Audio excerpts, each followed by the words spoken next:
miss Wash. I miss Wash so much. The Reavers didn't, though, did they? Ooh, sorry. Too soon. Too soon. Too soon. Also, spoilers. Spoilers.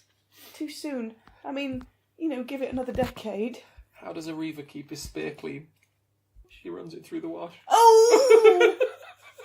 That is horrible. I'm sorry, it's the internet. Blame the internet. Lovely listeners, I must beg your indulgence with my lovely wife, who has somewhat of a evil streak at the moment. What do you mean at the moment? All right, evil streak permanently. You married me. I did, primarily for the evil streak.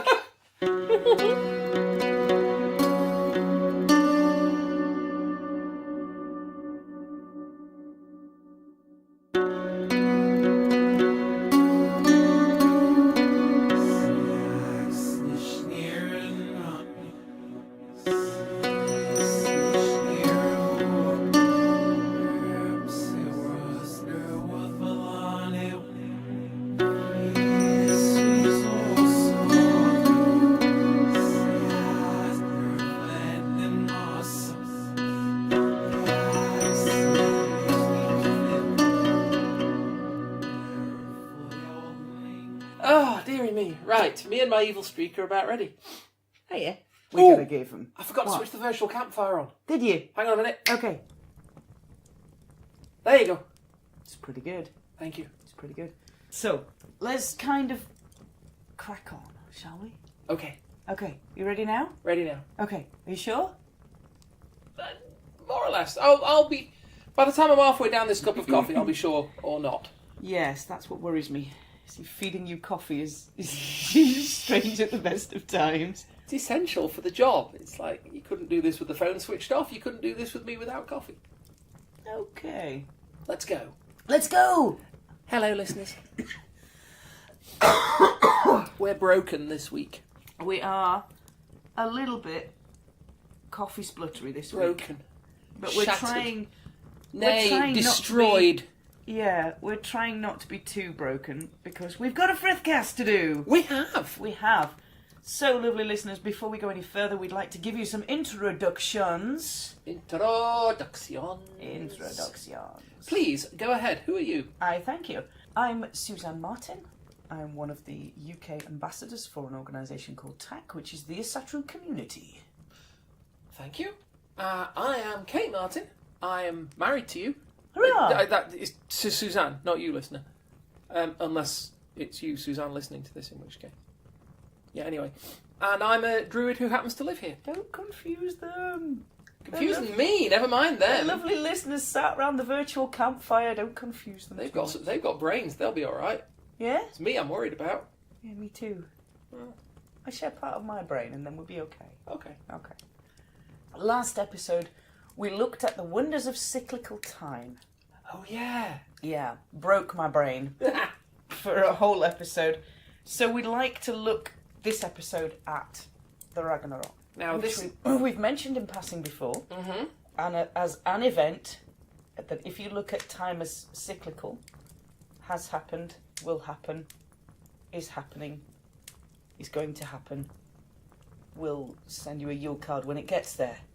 Indeed. Happening. Because all of this has happened before. And all of this will happen again. Ooh, that line gives me shivers every doesn't time. it just? Oh, I love it.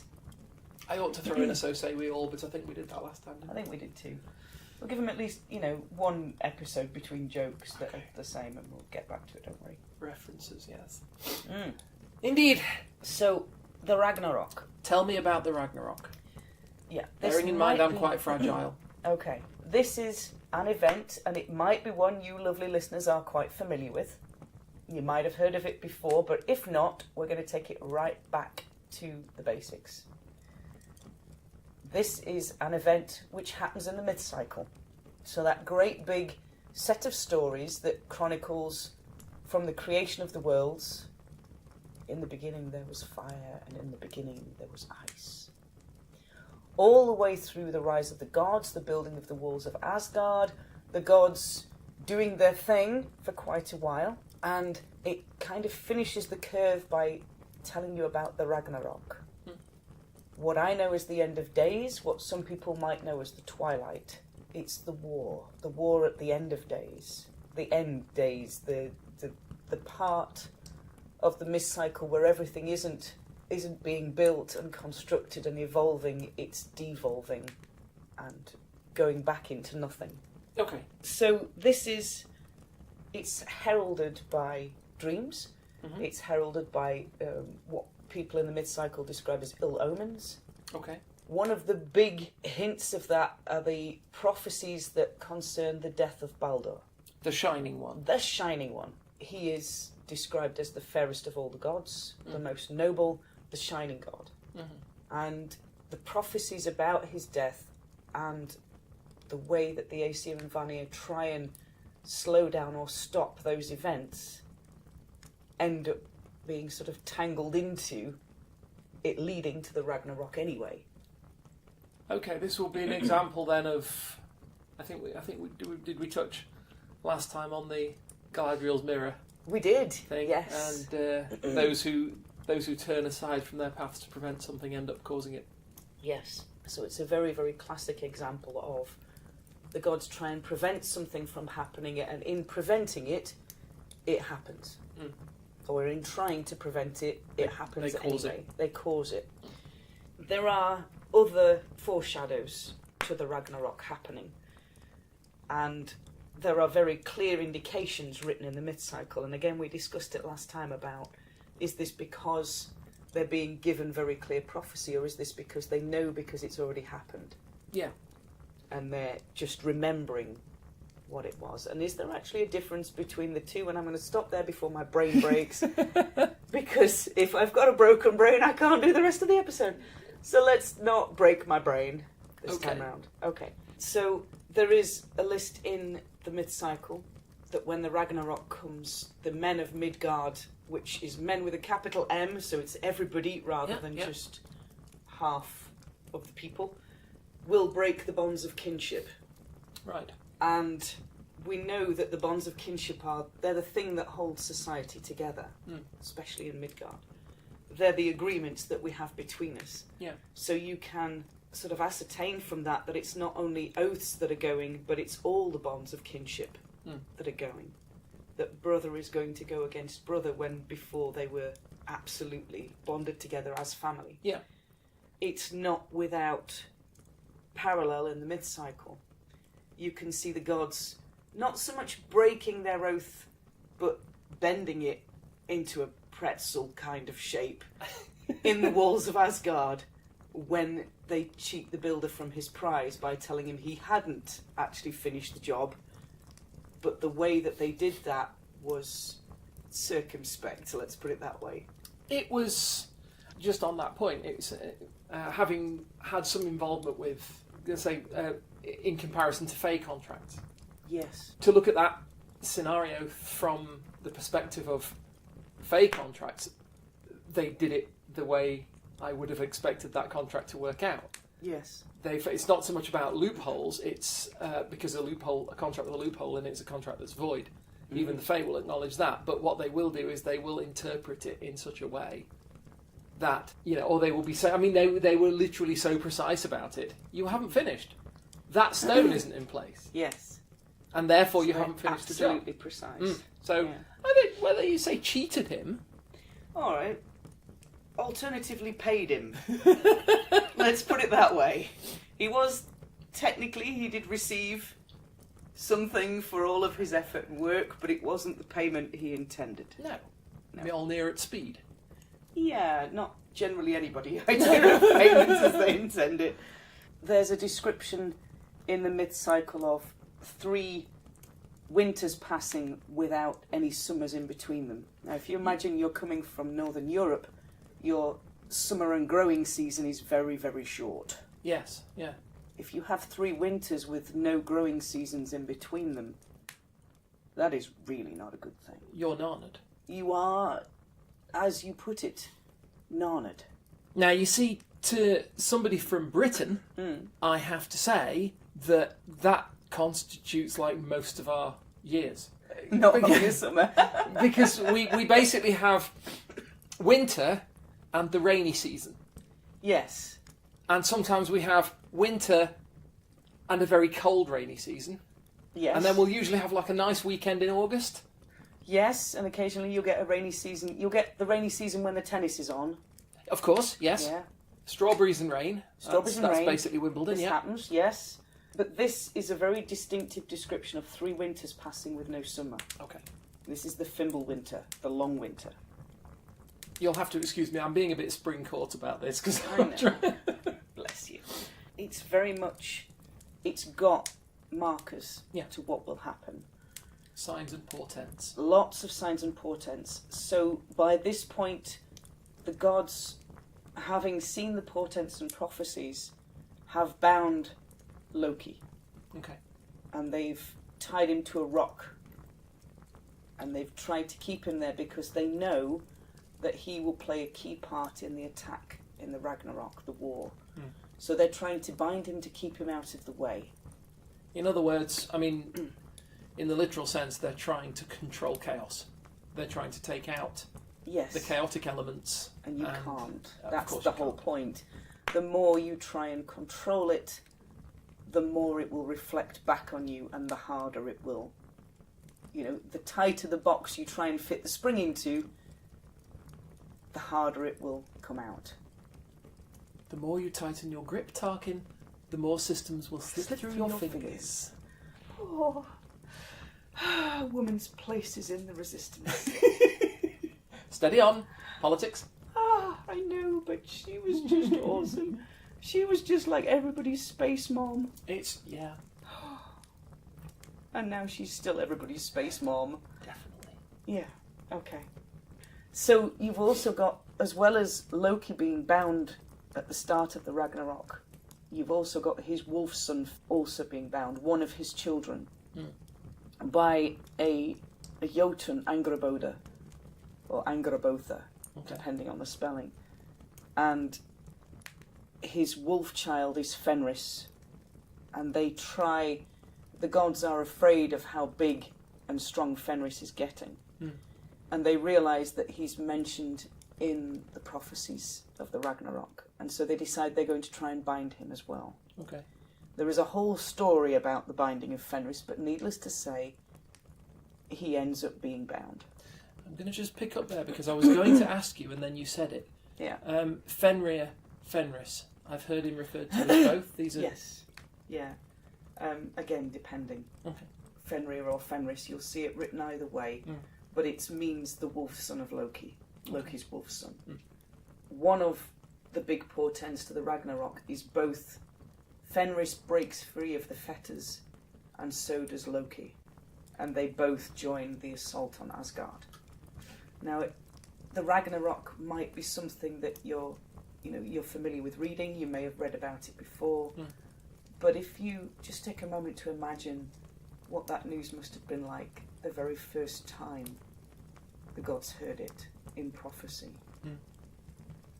That some point in the future, heralded by events and portents, there was going to be a war that would destroy everything that they built and destroy the links between the 9 worlds, destroy the bonds between kinsmen, destroy some of the most powerful gods were reading about their own doom and had that knowledge. I can't imagine what that must have been like to hear about that.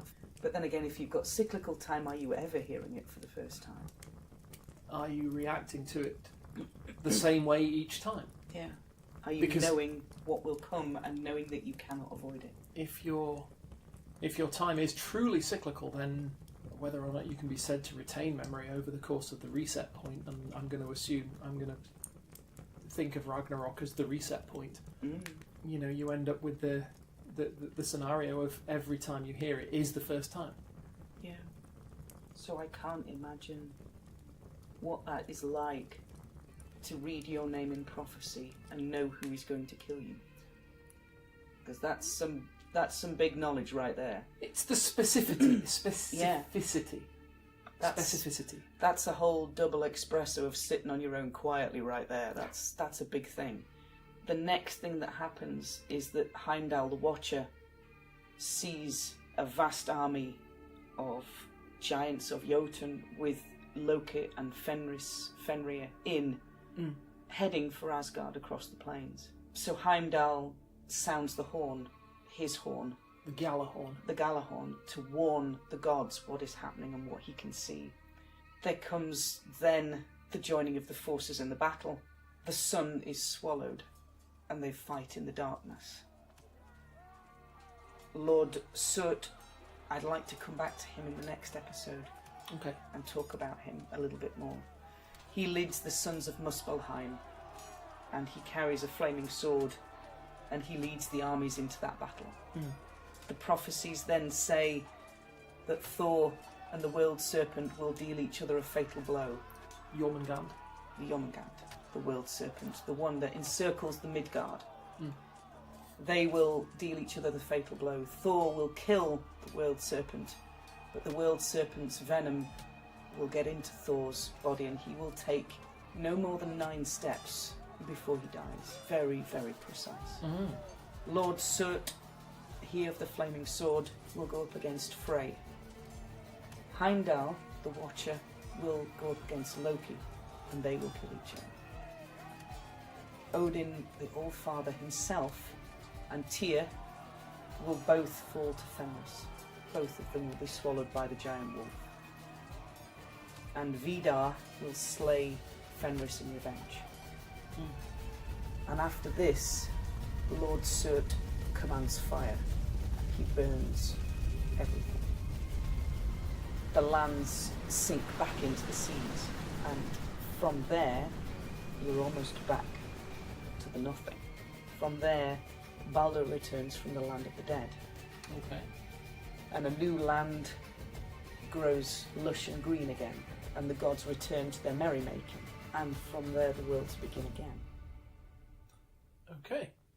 So, yeah, it's a Well- bit deep. It's covered in the Poetic Edda.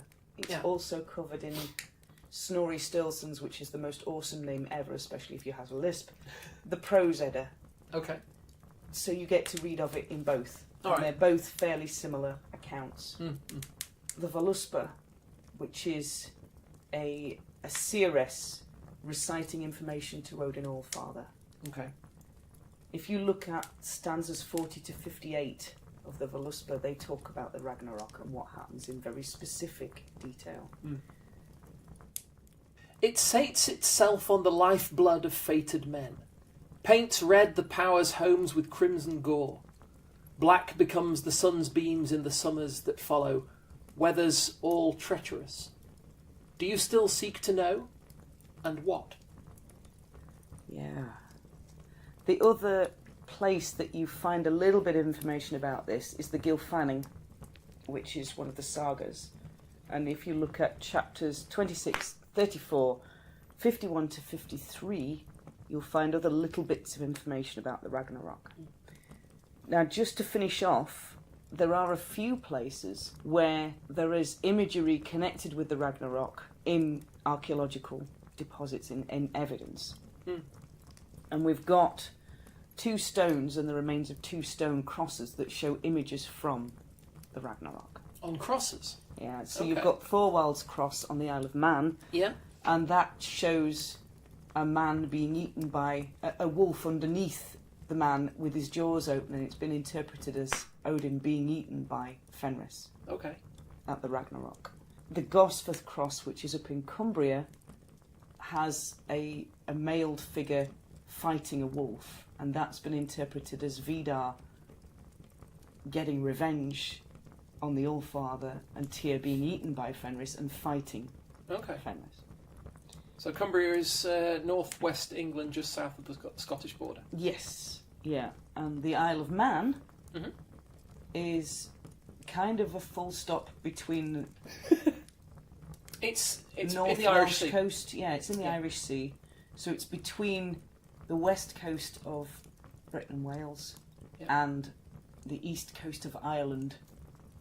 And interestingly, the Isle of Man is not part of the UK, No, although it's it graciously decides to be. Is it a? I forget exactly its exact constitutional status. is it a dependency or? Yeah, I think. But it's. I think it is. It has an independent government, though. It doesn't. Quite awesome. It has an independent government, Yeah. and it doesn't have. It has Elizabeth Windsor as head of state. Yes. But she's not the Queen. No, she has to. She's had to go there and ask, hasn't she? She is the Lord of Man. Yeah, which is a bit awesome. Which really. is quite groovy. I'm all good with this. Yeah. So there are 2 images of the Ragnarok, and there are also 2 images on 2 stones, both from Sweden. So you'll have to excuse my pronunciation, but the Ledberg stone also shows Odin being devoured by Fenris at the Ragnarok. Okay. And the Skarpaka stone has a piece, it's a memorial stone set up by a father commemorating his son. And he's describing his grief, the grief that he feels, in the same quoted, almost a quoted line of how the Ragnarok is described. So he's describing the fact that his world has been destroyed. And he's alluding to the Ragnarok happening, the end of days. Because he that says, was his twilight. This is my end of days, my son is dead. And this is how I feel. And how I feel is that my own personal Ragnarok has happened. Ow. Yeah. So it's incredibly powerful that he's using that as a way to say, you want to know how I feel? This is how I feel. Because people will know what that will know imagery what that is. And what that actually means. So we've had a zoom around the Ragnarok. Before we finish, Yeah. I mean, obviously we're sitting here in 2018, Yes. contemplating this tale of bold warriors and swords and Yes. all this kind of thing. Now, this probably keys back into the cyclical time thing. If we assume that we're on some kind of wheel, Yes. then presumably a Ragnarok exists in the future, Yes. And in the past. which is a worrying thought. And now.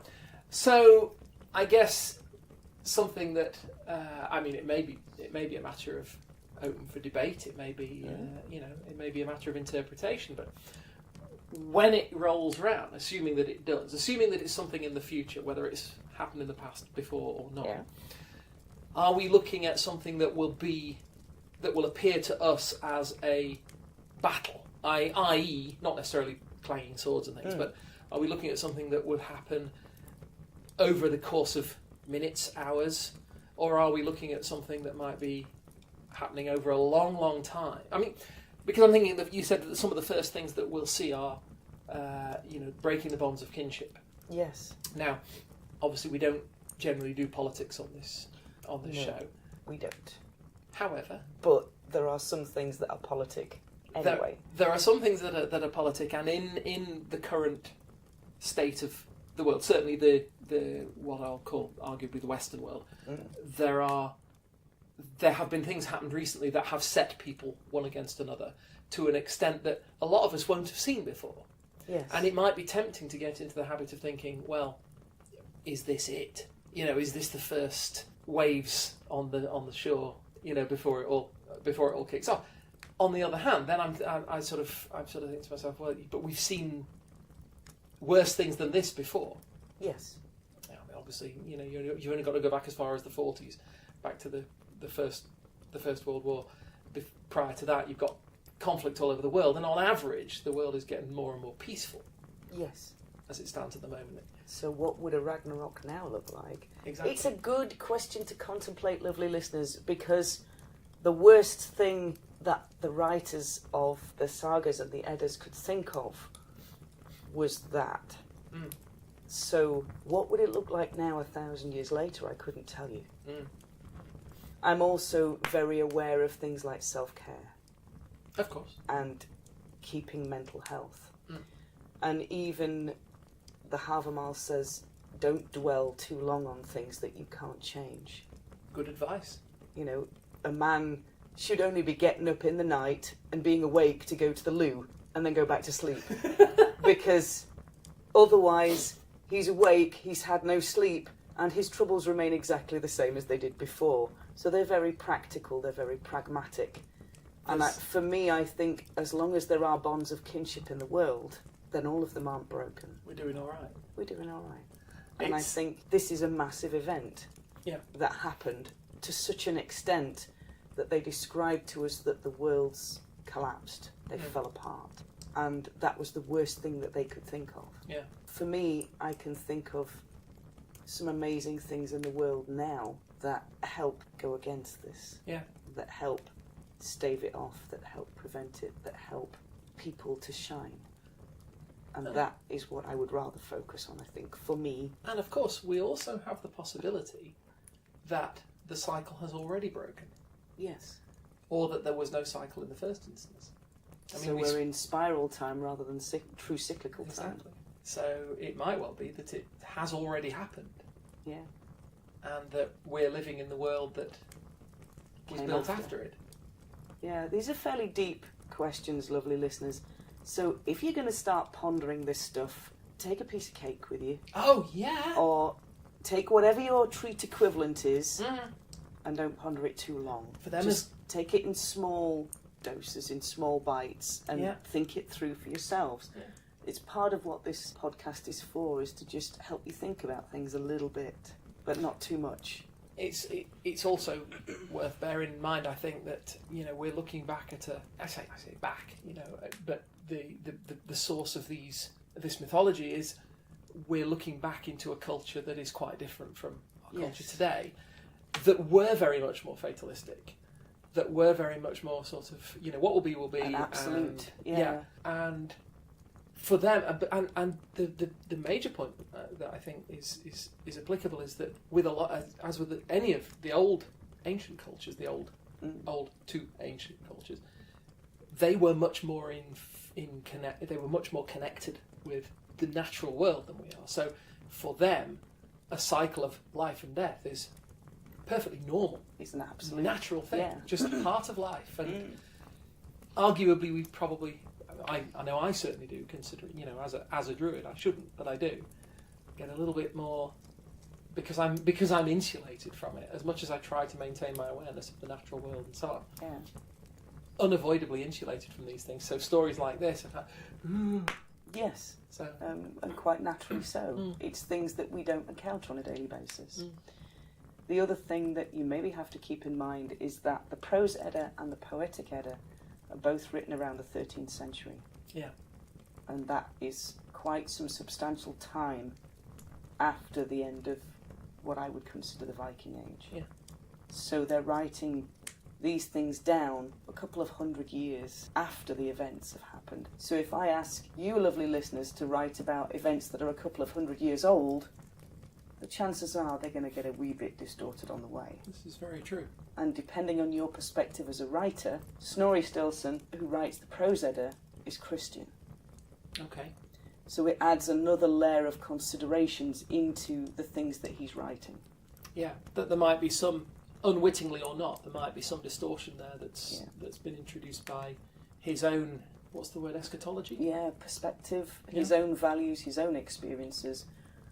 Whether he's aware of it or not will be colouring how and what he writes. And he will be, because he will have had an education steeped in Christian mythology of Armageddon and the final battle of good and evil and so forth. I'm not going to sit here and say, oh, he's imposing that on the old stories, but you know, it is interesting to consider the possibility that he might have, as I say, and he might have written it all down as faithfully as he could, but just because of the way he understood things, might have. It may have caused some very, very subtle changes. So, lovely listeners, we would like to leave you pondering on that note. Might be a lot of pondering. Big topic. Yeah. So, you know, give your brains a bit of a break every now and again, and just, you know, have a think about it for yourselves. Yeah. So we're going to leave it there for today. We are. I've been Suzanne Martin. You can find me on Facebook. You can find me on Twitter at Suzanne Tac, T-A-C. And if you want to find me, for whatever reason that might be, you can find me probably easiest at my website, glassrain.net, which I really will update one day. You've been updating it. But mostly it's useful because it just links to my social media accounts. Yeah. So, lovely listeners, we will talk to you all next time. Bye-bye. Bye.